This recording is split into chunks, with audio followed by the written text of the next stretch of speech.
Hello, hello. Dahil poor ang mami, gawan ko na lang ng DIY cake yung anak kong mag-birthday today. At isa pa, may trabaho naman, kaya the benefits of work from home. Sinabay ko na rin sa trabaho tong pagbe-bake ko ng cake para sa anak ko. So, ayan, hinahandaan ko ng gagawin habang naglo-load pa yung computer ko. Piniprepare ko na yung mga gagawin ko para sa cake. Happy birthday, my Unica Iha! Chancia Gianley Valenzuela Grande.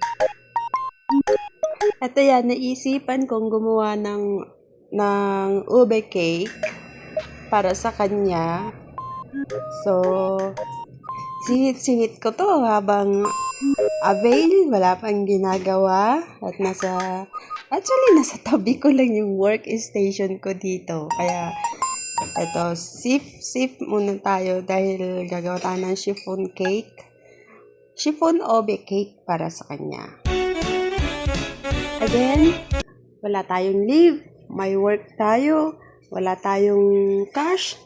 So, kailangan natin mag-effort para naman meron siyang kakainin paggising niya. Time check, guys. It's past 2 a.m. Itong ginagawa ko dito. So, ewan ko lang kung hindi nila napapansin yung pag-mix at pag-blend natin. So, ayan, medyo maingay-ingay tayo konti ngayon. So, luckily, wala naman pong lumalabas para sawayin ako, para magreklamo sa ingay ng mga blender at mixer ko dito. So, effort ang mami ngayon. Dahil hindi ko naman siya mailabas o matreat sa labas. So, ngayon ko lang to gagawin na magkaroon siya ng DIY cake. Siyempre, ang main ingredients nito is yung pagmamahal ng isang mami.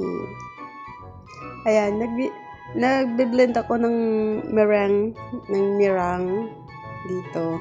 At medyo yung energy natin is there para mag-stiff ba yung meringue.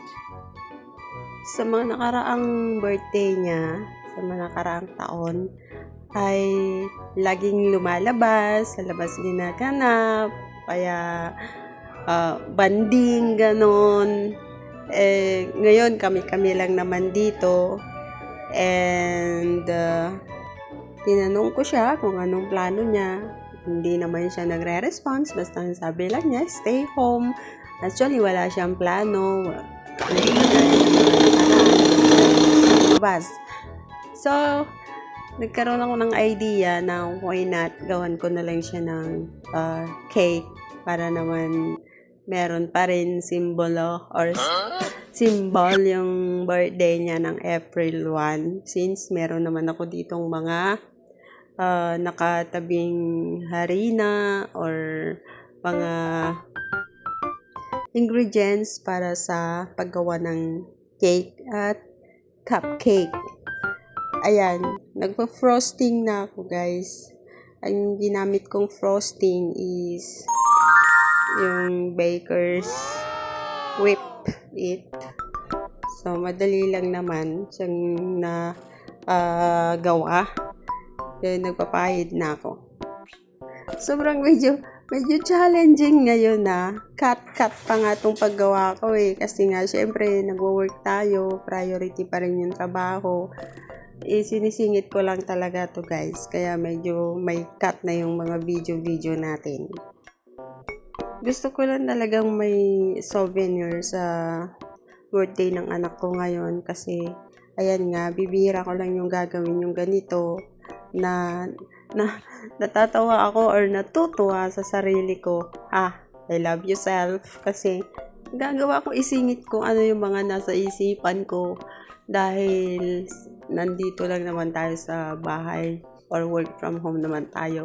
Sobrang ito yung pinaka the best or pinakamasaya sa part ng nagtatrabaho or work from home talaga. At isa pa, sobrang ang mahal na ng mga bilihin ngayon. Kaya I thank you to the Lord kasi may mga naitabi-tabi akong mga rekado or mga leftover para magawa ko pa or ma-bake ko pa yung kapag bake pa ako ng cake. Sakto, lunch break ko. Natapos na. Happy for the table birthday! setting. Happy birthday! Happy birthday to you. Ate, wala siyang kabaang-muang dyan. Ginising ko na nga siya dahil lunch break ko na sa work. So, finally, naset na rin. Nakapag-blow na siya ng cake. It was successful present to my Unica. Iha, happy birthday! Love you! Parang today, feeling ko I am a superwoman sa multitasking natin today. Yun lang po. Bye!